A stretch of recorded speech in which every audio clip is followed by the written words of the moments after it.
If you want to know how academicians view themselves and the world, watch the movie The Miracle Worker. The protagonist is a bookish, almost antisocial woman who is the only person on earth who can educate a very special child, because she has a formula which she is even willing to defy the parents' authority over the child to enforce. And it's when she objects to their showing the child some simple kindness at the end of the film that the breakthrough is made. The moral of the story is that being a child's friend holds them back, that the educator is a better friend even though, strictly speaking, she's not the child's friend. Now, you could point out that this is a true story and that she succeeded in making a landmark educational accomplishment. Who can argue with that? Even if most people who think they are God's gift to the child are no miracle worker and their students are no Helen Keller. I say this because I desire to understand them, even if they do not desire to understand me. Other films like To Sir with Love, Stand and Deliver, and Lean on Me all have very similar plot lines.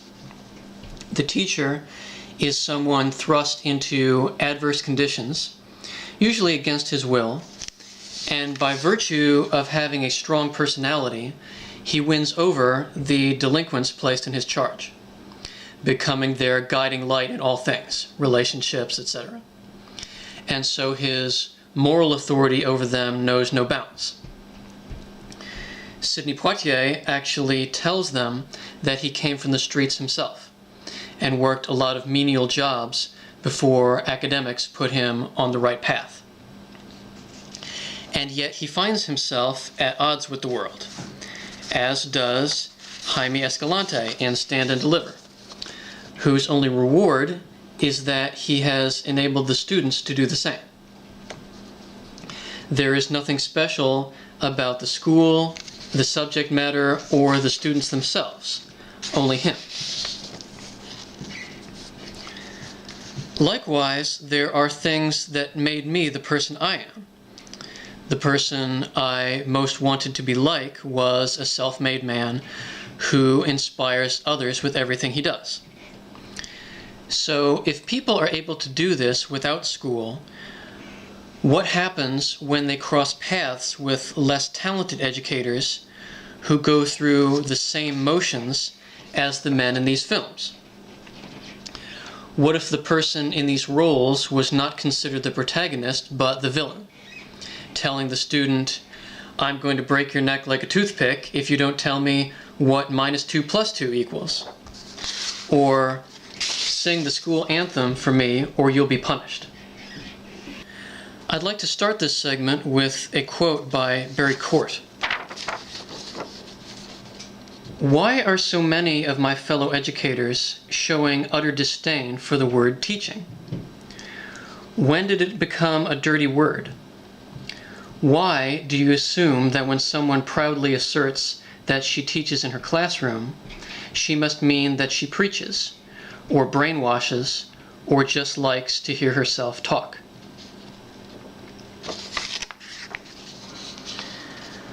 A school employs a multitude of personnel who are hired with the belief that their efforts will precipitate knowledge to the student.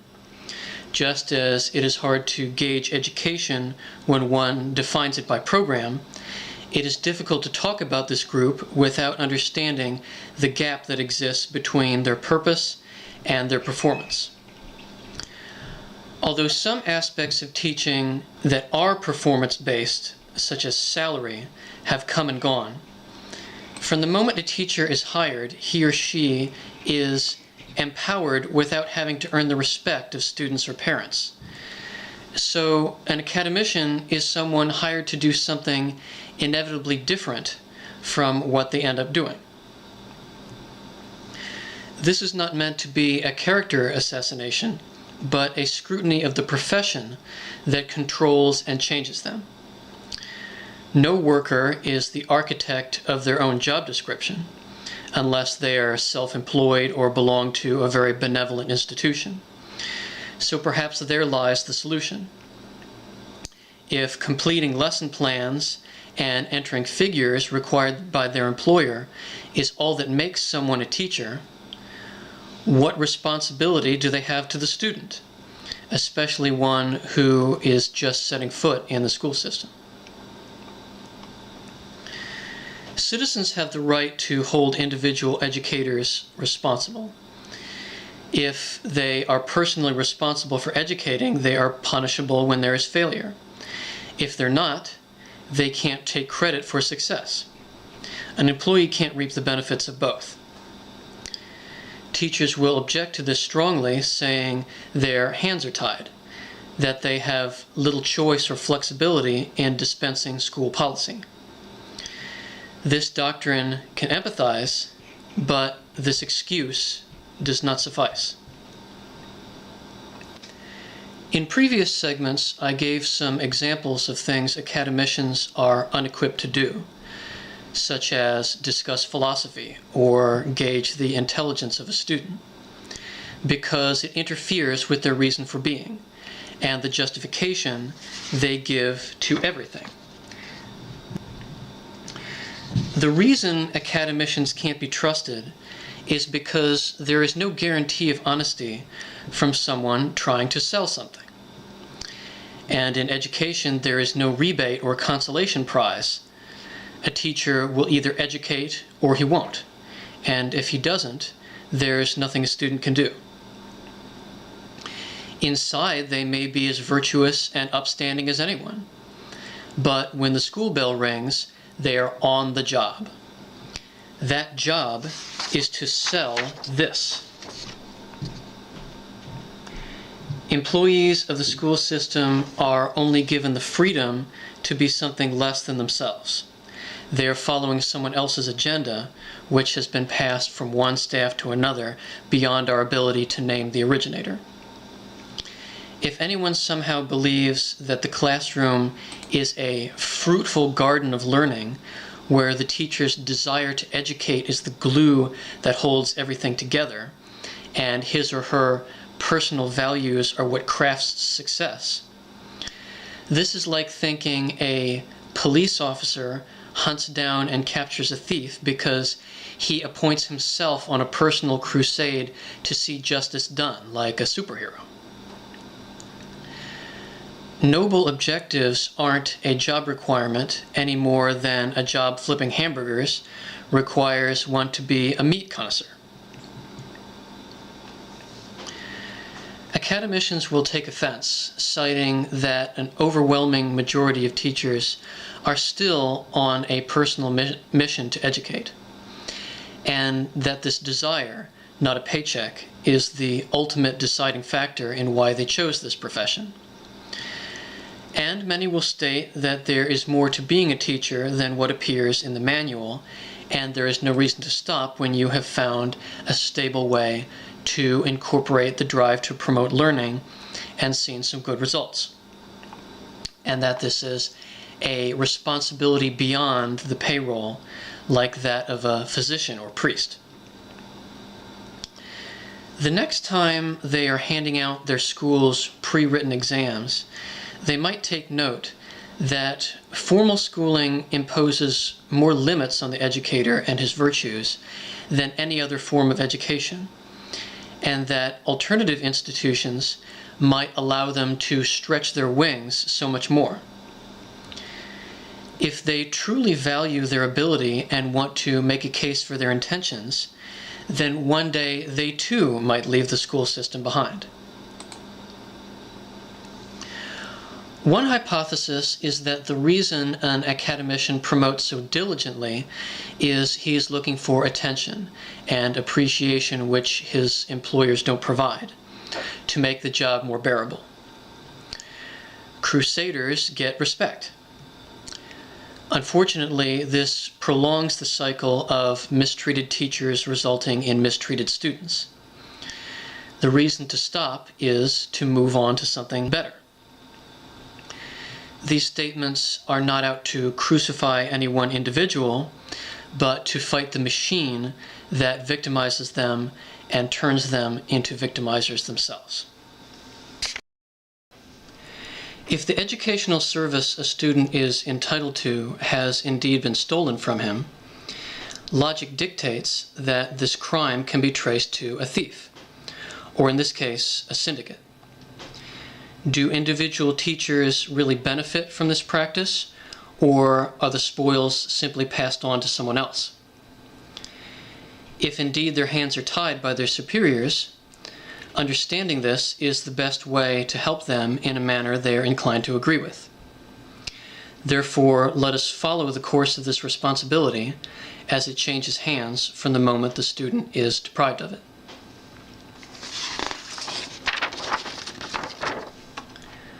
Understanding teachers. It is safe to assume that, like students, all educators want people to know where they are coming from.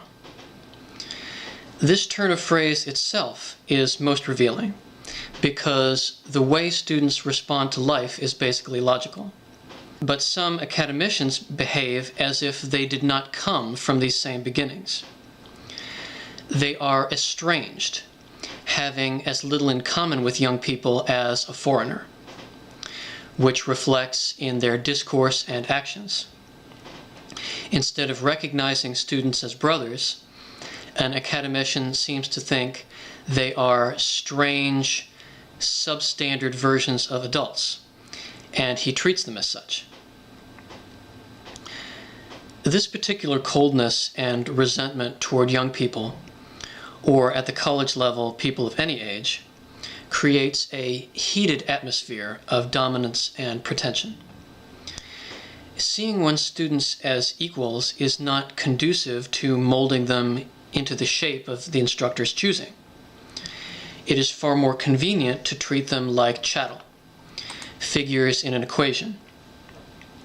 This devotion to purpose is passed on to the students themselves as one of an academician's finest assets: discipline. The term discipline is commonly misused by combining its various definitions into one meaning. My copy of Webster's dictionary says, punishment to correct poor behavior. Another is self-control or stability. And of course, a field of study is a discipline. So its positive connotations are used as an excuse for its negative connotations. Learning equals punishment. Recently, it was revealed that the Dozier School in Marianna, Florida, a private boarding academy, has unmarked graves on the campus of students who still have not been identified. Self-control and mental proficiency can be achieved without discipline. But where there is discipline, there isn't a name for what distinguishes excessive discipline. It's just something decided by the teacher behind closed doors. I define a disciplinarian as one whose actions are governed by the motives of someone else, or the motives of a personality planted in the brain by someone who is now gone. This motive is to preserve the originator's own method and enforce it on others. A student of this person is at first a slave to someone else's will, then a slave to himself, as the disciplinarian's voice begins to speak from within his own mind. In an environment where the instructor lacks the time or ability to earn obedience and maintain order consensually, discipline is used as a substitute for leadership. There are many role models with the talent to lead by example that have no need for disciplinary action. It's like someone resorting to inappropriate behavior when they can't make their argument courteously. One mark of a disciplinarian teacher is the assigning of busy work, assignments whose purpose is to keep the student occupied. An instructor, for example, may require an hour's worth of homework daily as a qualifier for passing. Then the instructor spends a portion of class time inspecting each student's work for quantity and demanding explanation when there is none. This ensures that the fate of each student is determined by a method based on disciplinary action, not proficiency in the subject, which allows students in other classes to reduce their workload, leaving the student to shoulder all responsibility instead of the teacher. What this method opposes is the threat of equality and mayhem. To be a student is to be treated poorly, so a teacher has no desire to lower himself to that level. It is respect and affection for students that makes one choose an equal standing from which to view the educational path through the student's eyes. But dealing with them as inferiors is easier. It gives unquestioned leeway instead of having to deal with the complications of consensual learning. It is the ultimate political strategy if it can be passed off as a service to the public. But then, who would want to be a student? To some, I may appear to forget that many teachers out there are decent, moral leaders and educators who provide both fairness and benevolence in the classroom. This is not entirely untrue, as clearly these individuals exist in every district. My impression of teachers that I liked was that they were renegades, giving out scores as acts of kindness, showing humility, sharing opinions that weren't necessarily school policy. This graciousness goes against the fiber of the academic environment. If this had been commonplace instead of exceptional, the students would either be uncontrollable, individual attention would take up all of the instructor's class time, or that person would be no longer employed. It is not that many teachers aren't fine human beings. The problem is the job description. It is also true that some teachers do seem to manage to provide this benevolence in concert with their job requirements with some degree of success, perhaps because they are waiting for this to conflict indefinitely. This success might be enjoyed for years, but I believe such an educator is constantly walking a tightrope. And there may be other reasons. Generous superiors and others who recognize the value might think it is merely an academic style. But ultimately, the two methods are incompatible. A teacher who is fully of this persuasion has difficulty concealing it and tends to have a history of trouble with the school system just for being who they are. And there are rare cases where a teacher is so skilled he appears to make it work. But this is not the standard. Individual attention and respect are such valuable tools to learning that realistically this method should work in the classroom. Free students remaining by choice and doing their assignments because they like the instructor and enjoy learning from him. This is the ideal classroom in which pure leadership holds things together. Unfortunately, there is no place for this within the school system. The student is a part of a greater world beyond the teacher's sight, where not every adult is like this. Many of them have already been turned away from the desire to learn before they walk in the door. Judgment of any group of people based on their profession is a matter of opinion that should be reserved for where it is justified. It should be directed at the hearts and minds of people, which makes it difficult to address the question, do teachers enjoy treating students poorly?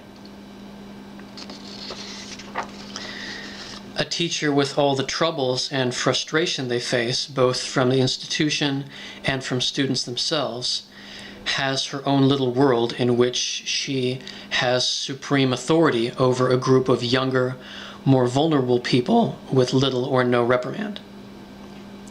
Of course she is going to put this emotional release to use, unknowingly venting all manner of shortcomings into it.